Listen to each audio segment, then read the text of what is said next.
Welcome to People Who Inspire. I'm your host, Mary Drelizak. Jamie Bryant is the co-owner of Devotion Kickboxing Club in Connellsville. He's also the full-time chaplain at Penn Highlands Hospital, and he serves as a therapist on the behavioral unit. These roles have come after decades of life experience and transformation. Jamie has so many great things to share, so let's get to know him.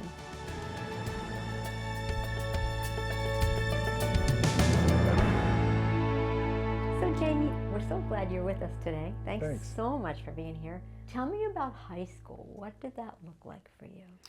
Well, my high school experience was different than most. I had my first heart surgery Christmas break of my junior year, my second one Christmas break of my senior year. And at the time, the surgeries were really, really new. Now it's an extremely common thing. I mean, What kind of surgery was it? Cardiac catheter ablation. Okay. All right. And at the time, they would go in and my heart will create alternate pathways and then begin to beat through those alternate pathways, which sends me into an arrhythmia upwards of like low 200s, mid 200s. Okay. And when most kids are like trying to get ready for college, I was not. So violin and orchestra, like that's a very different thing. You know, how did you get involved with the violin? In fourth grade, some older kids came to the school, and I just kind of thought they were cool. Yeah. And they ended up that they were there to kind of advertise orchestra or show like the benefits of being in it or whatever. Yeah. And I just really fell into it. And there were a lot of other punk rock kids that were into that kind of side thing. It was the one extracurricular I could do that wasn't sports. And I'm okay with wheels, like I can ride stuff, but I'm not good with like ball sports. I can't catch stuff, I can't throw stuff. But the like X Games style extreme sports have always been what really interested me. And I think that's how I fell into kickboxing and mixed martial arts. Okay, awesome. And so in the neighborhood you grew up, you know, it was a very unique neighborhood in that it was difficult, it was rough, but you were also involved, and you mentioned bands. Tell me a little bit about what you were doing with all that. It was a big part of my youth. Yeah. Being a group of punk rock kids, you know, there's always a group of them that starts a band. And I originally started out because one of my friends' bands needed a bass guitar player. And I played violin and upright bass. So, and I was in like the traveling youth symphonies and stuff like that, like junior pops and whatever. And I just loved it. I realized at that time that I had a knack for being stern and fair. So when these promoters would try to shortchange the band that I was with, I heavily advocated against them doing that. And so I kind of became valuable to these bands in that way. I'm a natural salesman, I feel, so I would sell more merch than the merch guys that they had with them before, and I would make sure they got paid. One day, we were on our way to House of Blues Chicago, and they had fired their tour manager the night before. So they didn't have a tour manager, and on the way, I just grabbed the little flip phone out of the cup holder, and I did what I'd heard him do a million times. I called and I said, "Hey, I'm with Love is Red. I just want to make sure that everything's ready. I want to make sure that the pizza and the Red Bull is there, and then we're going to get paid before we play." And he said, "Yeah." And I was like, "Okay." And you became the manager. And that was it. That's awesome. So I stuck with that for a while, all the way up until I moved to Nashville. I moved to Nashville, I guess technically immediately after graduation of high school, but I spent a lot of time in Nashville before that, because that's where like the punk scene was really moving down there, right? If you wanted to get on an East Coast or a Florida tour, like you had to be with someone from Nashville. So when I decided to move to Nashville, I took all these contacts for these bands that I had gone out with. 'Cause, you know, one tour ends and then another tour for a different band was like starting then. So what do? You just get in the band, right? So when I got to Nashville, my first kind of endeavor, I suppose, was to find a venue. It was called the Muse, now it's a Domino's. It was called the Muse, and I just asked them what they would charge me to start throwing punk rock shows. And I reached out to all those bands that I toured with before that were now gaining popularity and momentum. And I just said, "Hey, when you come through Nashville, you book with me." I said, "Okay." And that was like my first. I didn't realize that it was an entrepreneurial thing at the time, but that's what it turned into. So you were like the venue that brought them there. Yeah, That's the awesome. promoter for the shows. You were an entrepreneur, and so you opened businesses, and so tell me about I did. other things that you did in Nashville. I bartended for a while, and then I was doing Brazilian Jiu-Jitsu at Nashville MMA. Doing Brazilian Jiu-Jitsu is probably an overstatement. I was hanging out, and I did it for a while. I was real lackadaisical, and this was during a time frame when anyone with a purple belt at that time, like 2006 to 8, you'd get a call from the UFC. I mean, it was they needed fighters really bad. They were trying to build this big nationwide thing, and they were really smart to reach out to schools and regions with popular, talented fighters in that area, guys, I guess, because they didn't have a women's division at the time. So I started working at Nashville MMA. I built a gi company, which is like the kimonos that you wear. Okay. It was called Gameness, and worked for the school, worked for Gameness, and I started to notice that the owners of Nashville MMA, how do I say this? Candidly, they were the only ones that had any money. So here I was used to making my own money, and I saw two different types of people that wanted to be fighters, and they would sleep on the mat, they would weigh their food, time their sleep, measure their water, and they were doing it for this ultimate goal of getting to the UFC, and a lot of them did. I just wasn't that guy. I'm not the guy that wants to walk into a room and say, hey, I'm the toughest dude here. I just don't have it. I mean, it's not my style. But then I saw this other guy whose name was on the door and drove a Mercedes and had a big house, and I was like, and he's the owner. After realizing that all he really owned was mats and paid a salary for a really talented black belt, another black belt that was at the gym was trying to move an hour south of town to an area called Spring Hill. So in 2009, I helped open the Tennessee Brazilian Jiu-Jitsu Academy with a black belt and a then brown belt friend of mine. Worked it for 6 months and learned two things. Guys don't pay their bills, and nobody cared about being a UFC fighter anymore. So that was when I decided to open up Hotbox, which was kind of my mainstay endeavor when I was younger. It started as a 600 square foot room inside of a weightlifting gym. I subleased the space from them and hung 8 bags and just started teaching kickboxing the way that I personally wanted to be taught. It's loud, it's in your face, it's fast, it's incredibly sweaty. And I gave people permission to go that extra inch while they were in class. A lot of times people don't want to, folks come in and they're nervous, they're shy, right? So you make it as fun as you can, you make a fool of yourself, and in that somewhere people tend to let go. And when they let go, that's when they really work. And that in that extra inch is where the difference maker is. All right. Yep. That's awesome. So yeah. Very successful. Very successful. Accidentally, but yes, ma'am, it was. You know how to start a business. You know how to run a business. I try. You're amazing. You are. You're amazing. So how did you get from there to Connellsville? I just all of a sudden felt really, really out of place. I realized that the social life and how I handled it, where it was going, it just wasn't what I want. It's not what I ever wanted. So I did what any responsible 27-year-old would do, and I sold it all and moved to Mexico. Wow. That's pretty amazing. I was okay. I was there. I was in Mexico. I wanted to go for 6 months. Right. So didn't have, like, you just went, Well, I'd been going to Cancun on vacation in the spring and in the fall for a really long time. And at the end of 2013, or I guess, September, fall, whatever, of 2013, I went and I decided for the first time to go to this little island they always sell tours from when you're in Cancun. It's called Isla Mujeres. And it's 8 miles off the coast, it's 2 square miles, and it's 6,000 people. I got there, they didn't allow cars, nobody's phones worked, and you could throw a rock and hit a beach. And I was like, yeah, this is what I want. So I planned to go back in the spring and stay for 6 months, and I stayed for 5 years. Wow. I always had a childhood dream of being a rescue diver. There was like an Ashton Kutcher movie or something that came out when I was like in high school, and I was like, I'm gonna be a rescue diver. So I was all of a sudden in a place where I had residual income, and was able to take advantage of the dive classes that were offered without having to work it into a schedule or anything. So through that, I started taking classes, became a dive master, a master scuba diver, and really enjoyed the rescue diver role and an underwater tour guide. Wow, so you're a rescue scuba diver.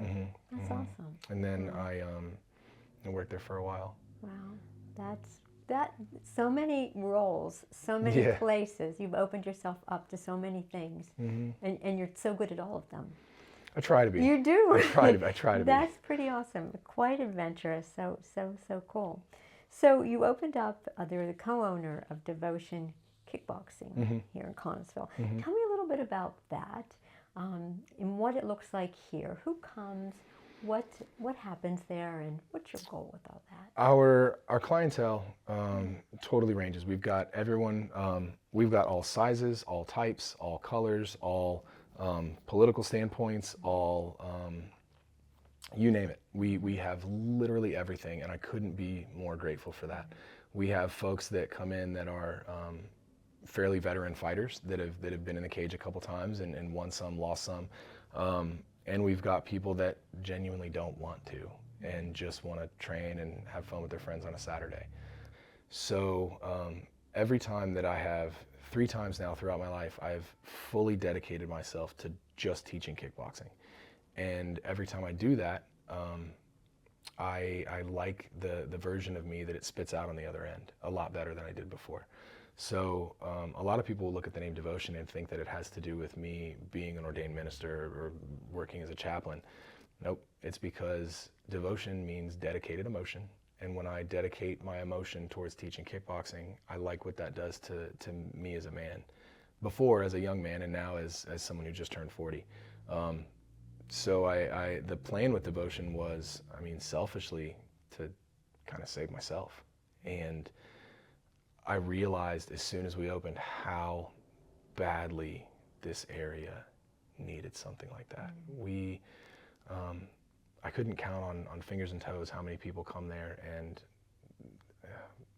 someone's getting upset with me for saying this, but how many people come there and we just don't charge them.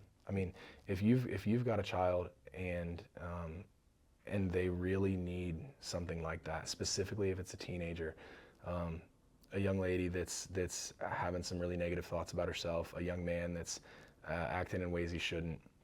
The goal of Devotion became to stop young folks from making a lot of the mistakes that I made. So if someone comes in there and they try their first class and they're like, oh, my mom can't bring me, or we don't have enough money to pay, I don't care. I don't care. Just come and we'll figure that out. I don't care.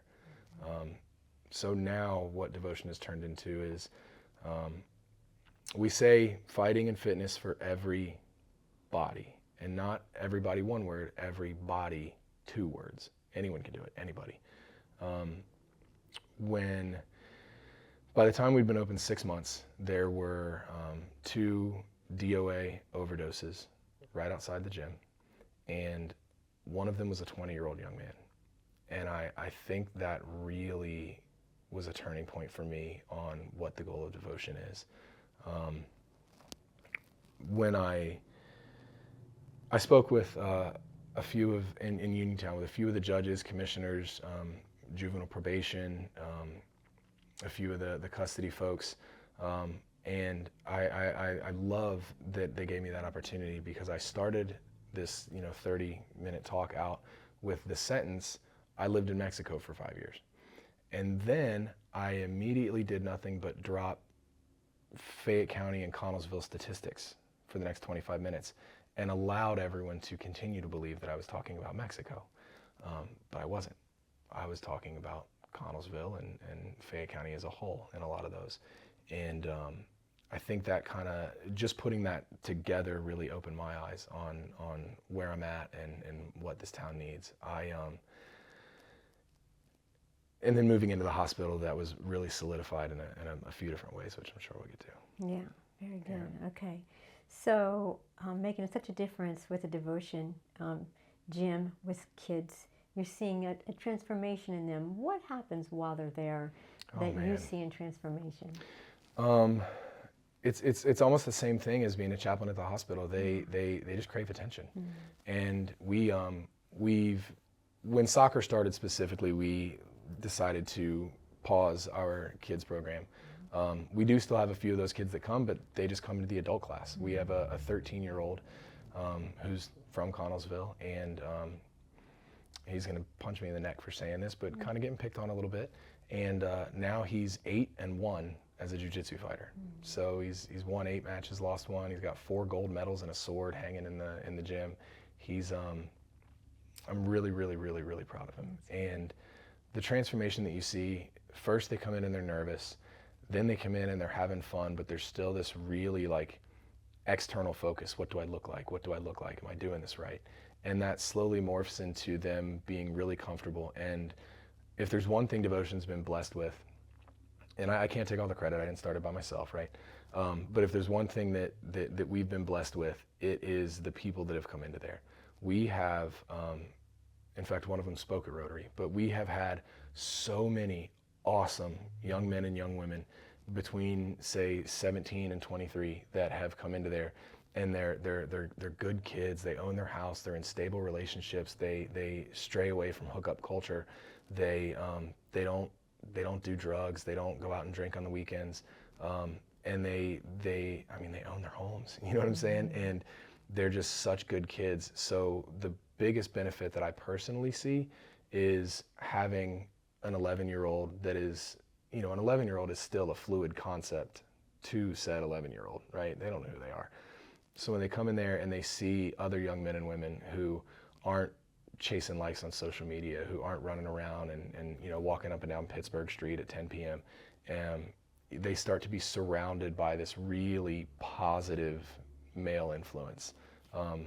And I'm not even saying from me necessarily, but just from the other folks that come into there, especially that 21 to 20, 21, 22, several names pop into my head immediately that they know exactly what time it is. When they see a young man come in there, they're putty, and 8 weeks later they're carved out of wood.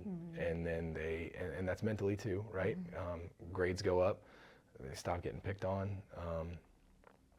They just kind of start to get it together. That's awesome. And it's really, really cool, because that's the attention that they need, and it's the attention that they're unfortunately not getting. And I'm not trashing anybody, but not getting at school or the typical outlet that a young man would need positive reinforcement from. Right, very good, okay. And then in your role as chaplain at Penn Highlands and therapist, dual role there. Yeah. So, yeah, tell us about that journey and what it looks like now. Oh, gosh. Well, I just, I've been there for about 1 year and 2 months, so I haven't been there very long. There's some folks that have been there 20 years. I never applied. I didn't apply to be a chaplain. I didn't know I was going to be a chaplain.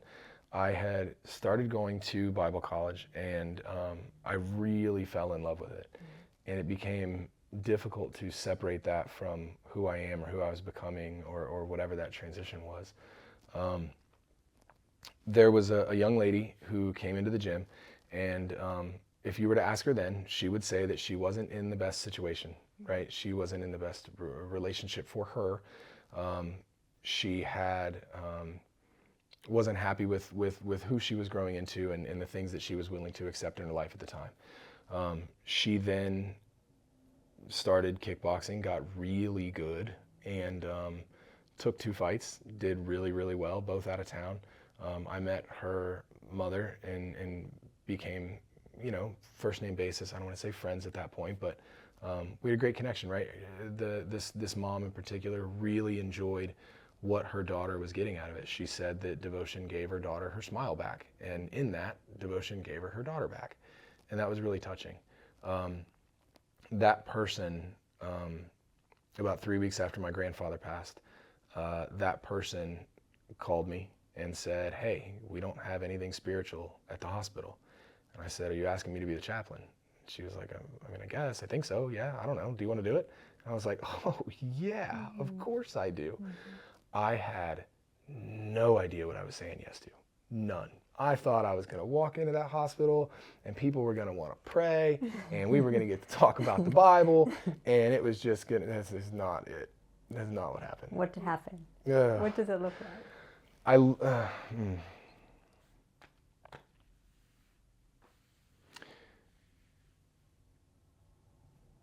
It's by far the heaviest and saddest thing that I've ever witnessed or experienced. Every day. Why so?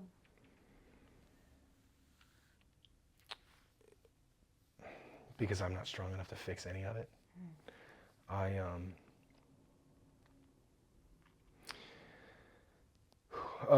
About a week into working. Now the first week, yeah, that's what it was. I'm running around praying. Oh, we have a chaplain now. Yeah, you want to pray? Yeah, cool, right? It was whatever. I didn't know what I was doing. About a week into it, is where I would say that I cut my teeth, and a young person came in. This individual, and I'm not referring to anyone specific because since then this situation has happened exact same more times than I could count. This individual was biologically male, presenting transgender female, and had been the victim of a very violent sexual assault the night before, centered around a mutual addiction between this individual and their social circle. Push came to shove, and this person then had attacks levied against their heart and their head and their body in ways that I feel uncomfortable even speaking about. But that person hugged me and cried as if I was the only human left. And a switch flipped. I realized where it is that I live. I realized the things that people in this area do to one another, and the things that people are willing to ignore. And I developed an immediate and intense love for walking into pain that most people are willing to step over. And something about having lived a life prior, you know, I am the cake taker of mistake makers, okay?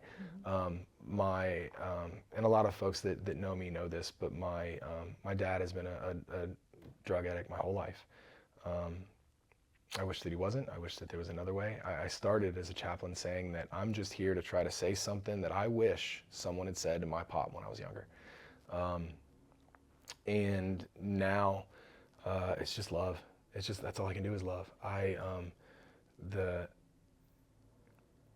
You walk through that hospital and not even just the patients, right? I mean, let's call it what it is. Cancer doesn't care if you have a hospital name tag on or not. Sexual assault doesn't care if you have a hospital name tag on or not. Financial hardships don't look at somebody who works at the hospital and say, no, we're not going to mess with them. All of that stuff, it comes for the staff as heavy as it comes for the patients. And the staff has a support system of sorts, but a lot of the patients that come in there, they don't, specifically on the behavioral health unit. I mean, the places that some of these folks come from, the experience that they've had 12 hours before I meet them is, I mean, it's akin to a Saw movie or something. It's gut-wrenching. And I just try my best to remember every day that I'm not there because I'm me. I'm there because I'm trying to bring him there. And if I can bring him there, I'm successful. If I start thinking I can fix anything, that's when it gets really heavy. But it is not uncommon to start my day with, like today, right? Like with a young man younger than me who was fatally killed in a car accident. You pray with that person and the family, and you have to have really tough conversations. But pain doesn't wait. So you go straight from that to something else, and straight from that to something else, and straight from that to something else.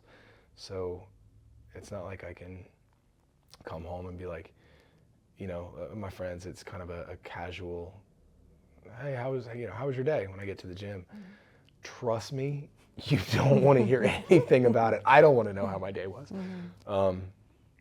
And so I just try to love. What I've been really impressed by is the raw strength that I've seen from some of these people. A lot of the folks I've been fortunate enough to work with, I wouldn't be strong enough to make it through what they are now forced to know that they have survived. I wouldn't. The hospital itself has been incredibly supportive of a chaplaincy. I mean, they basically said, just do it and tell us what you need. They're not a spiritual organization, a religious organization of any kind, right? It's just a hospital. But if I say that I need 60 Bibles by Tuesday, they'll do it. And I want to make known too, it isn't lost on me that not everybody sees things the way I see them. Not everyone believes the way that I believe, and there is no judgment here with that, none whatsoever. My job is not to be able to meet everyone's spiritual needs. My job is to ensure that everyone's spiritual needs are met. So if there's a patient and I had a conversation today with a very proudly self-proclaimed Luciferian, Satan worshiper. And to be able to have a calm, collected, even-keeled, mutually beneficial discussion, I like that. I don't have to change my beliefs, and I don't have to agree with theirs. But when two adults can sit down and talk about something that's important to them, that's what a chaplain is. It's not my job. I joke and say that as a chaplain, I love it because unlike a pastor, I don't have to ask anyone for money, and I don't have to convince anybody of anything. And when you take those two things away, it gets really easy. That's right. You meet people where they are. Yes, ma'am. And you bring Christ. I try to. Them. What's been your guiding compass through it all? Is there a Bible verse? Yeah. James 1:27. True religion in the sight of God our Father is this, to minister to orphans and widows in their distress and remain unstained from the world. That is my compass. Very good. Thank you for sharing that. What would you say, and we'll wrap this up with this question, what would you say to anyone out there who is struggling right now emotionally, physically, or spiritually? I think there's two answers to that. What would Chaplain say? Grab a Bible, open it anywhere, start read until you don't want to anymore, shut it back, put it on a shelf, and think about what you read. I believe that when you read God's Word, He then begins to speak to you through it. What I would say as a kickboxing coach is find something that you absolutely love and can't live without, and hang on to it for dear life. Because if you hang on tight enough, it genuinely will save your life, emotionally, spiritually, physically, whatever it is. First off, if you're struggling with any of those things and you don't have the money to come to Devotion, I don't care. Show up, text us, do whatever you want, and we'll figure it out. But on a real note, if that's not something that interests you, understand that one, you're absolutely not alone. Two, whether it's a kickboxing gym, a hospital, a friend's house, buy a guitar, I don't know, but find something that really makes your heart sing and hold on to it for dear life. Otherwise you lose it. Good. Well, thank you so much, Jamie. You're such a blessing to our community. I hope It's so. just a blessing to be here today. So great to meet you as well. You as well. All right, thank you well. so much. Jamie is the first to say that he doesn't look the part of a chaplain, and that suits him just fine, because he's meeting people where they are. Those who are incarcerated, in the trenches, on the street, in their addiction, in their recovery, in their sickness, and in their brokenness. Through his own transformation, Jamie knows what it's like to get a second chance in life, and he's devoting every minute of it to serving others through his ministries. He's here to remind you that through God's love and mercy, you have that second chance at life too. He loves you right where you are. So hold on to hope, have faith, and seek the support you need to keep moving forward. Thanks so much for being with us.